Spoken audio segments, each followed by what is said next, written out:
I'm Claire Raftery, and this is the news.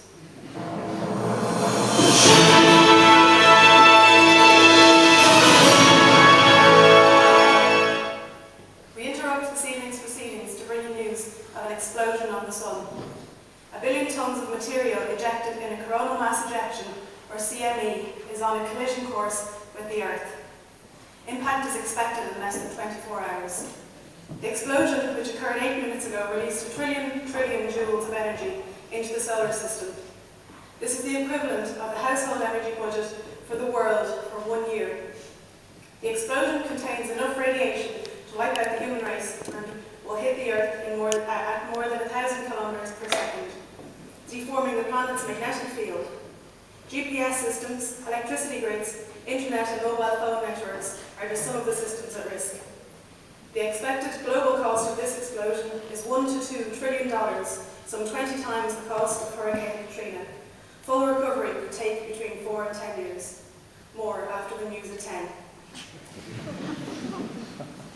Now, let me reassure you, first of all, I am not in fact a newsreader. I'm sure you're relieved to hear. I am a solar physicist in the Astrophysics Research Group in Trinity College, and I would like to inform you of the dangers of coronal mass ejections. Now, you needn't panic just yet. I'll introduce you to them first.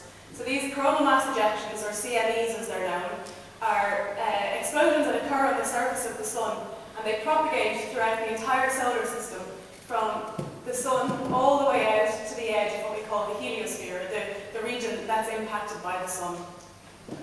Now, like I said, there's no need to panic just yet, because luckily on Earth we are actually protected by our magnetic field. So a magnetic field, you can just think of it like a bar magnet, like in your school books. And you can see the magnetic field of the Earth right here. And for the most part, this acts as like a protective barrier for us, so we don't actually get the impact on Earth. However, every now and then we get an explosion so big that the particles produced by it are so energetic that they can penetrate the magnetic field and actually come down to the surface of the Earth, and it can cause catastrophic damage. We'll get to that in a little while.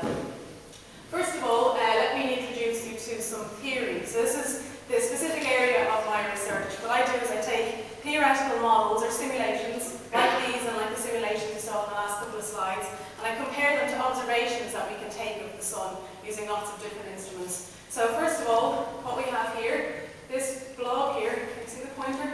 The blob at the top is our coronal mass ejection. This is a blob of plasma rising up from the surface of the Sun, which is this red stripe down here. And then below the CME, below the coronal mass ejection, we have what's down here is called a solar flare. And this picture down here is just to zoom in on the same region. So in this one, red depicts hot material. So you can see that you've got hot material rising from close to the surface of the Sun down here up into the atmosphere.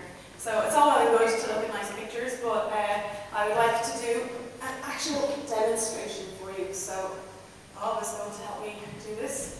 Excuse my Bob the Builder's balloon.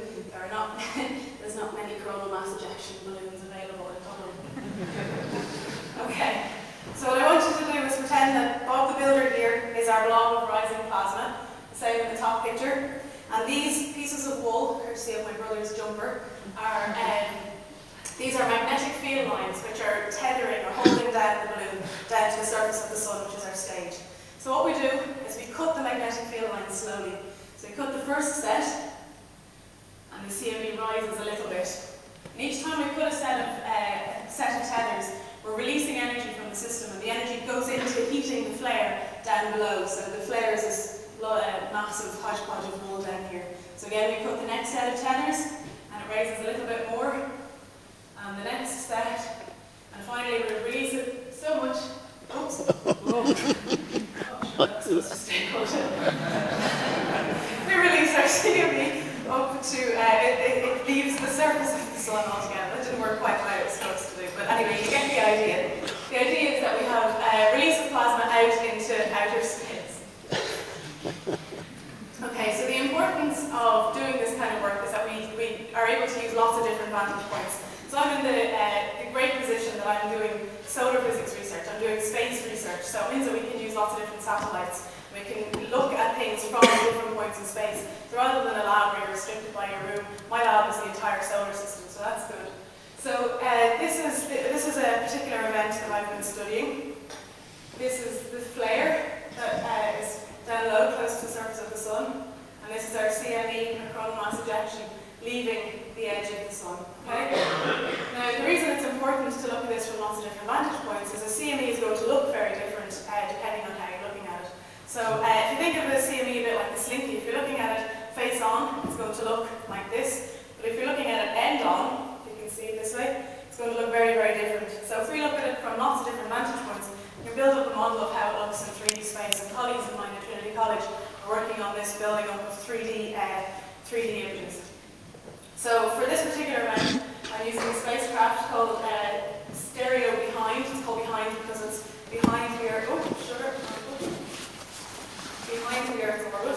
Okay, so this is Earth's orbit here. You can see that it's sitting behind the Earth. And you can see that it has a very, very clear view of the flare in the sun. I'm also using a spacecraft that's actually in orbit around Mercury, of all things. It's on a spacecraft called the Messenger spacecraft. And this can too see quite clearly, you can see the flare.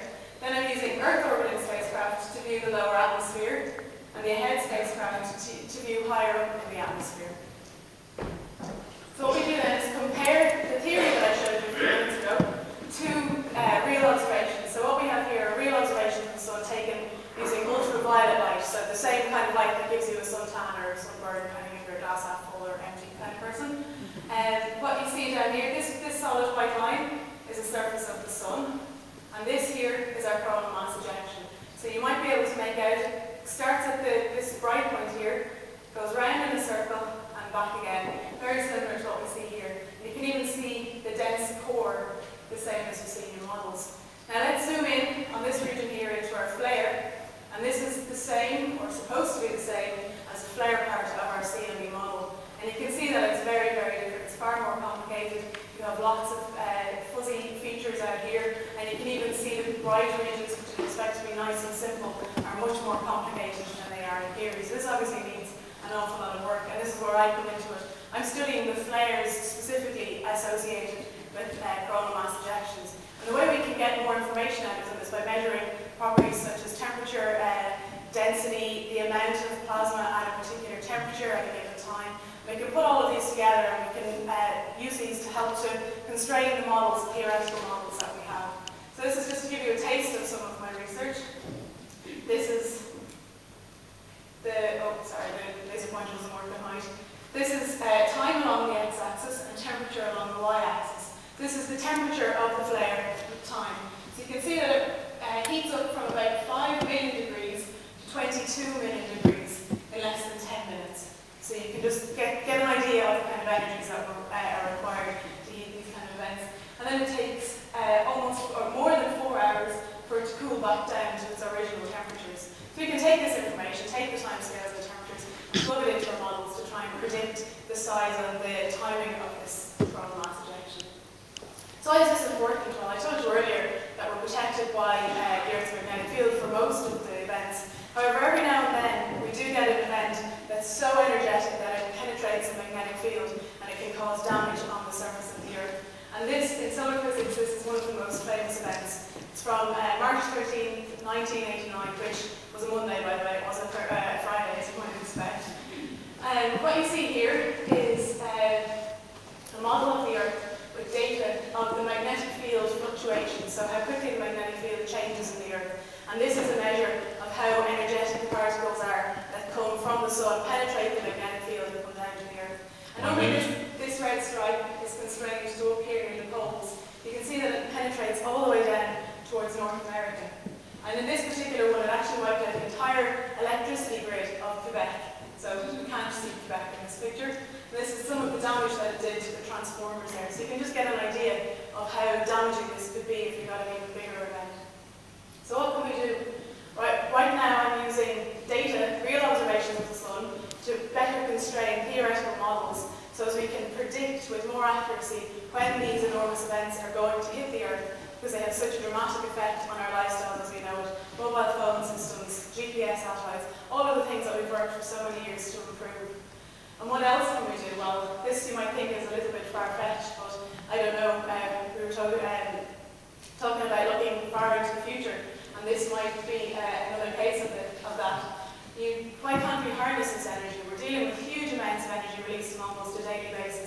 there should be some way that we can in the future try to use this to help improve our life here. So I'd just like to acknowledge the support of my supervisor and the rest of the astrophysics research group and my funding body. And